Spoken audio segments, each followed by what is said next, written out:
Hari ini, Senin 9 Agustus 2021 adalah hari terakhir pemberlakuan pembatasan kegiatan masyarakat atau PPKM level 4 di Jakarta.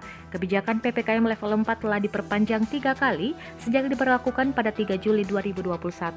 Jelang berakhirnya PPKM level 4, COVID-19 varian Delta masih mendominasi kasus di Jakarta.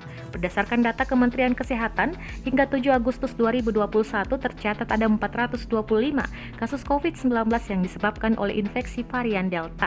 Selain varian Delta ditemukan juga 36 kasus varian Alpha dan 12 kasus varian Beta, kemudian 5 kasus varian Eta dan 1 kasus varian Kappa.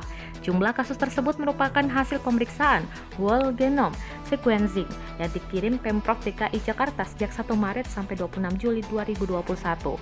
Berdasarkan data tersebut, Jakarta ditetapkan sebagai zona merah penyebaran varian Delta karena jumlahnya mencapai 425.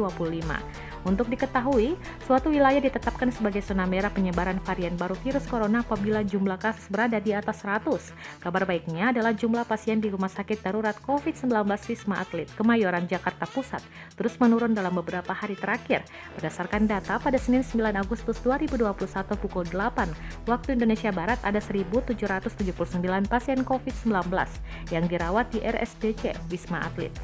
Dengan demikian, tingkat keterisian tempat tidur di RSDC Wisma Atlet adalah 22,5%.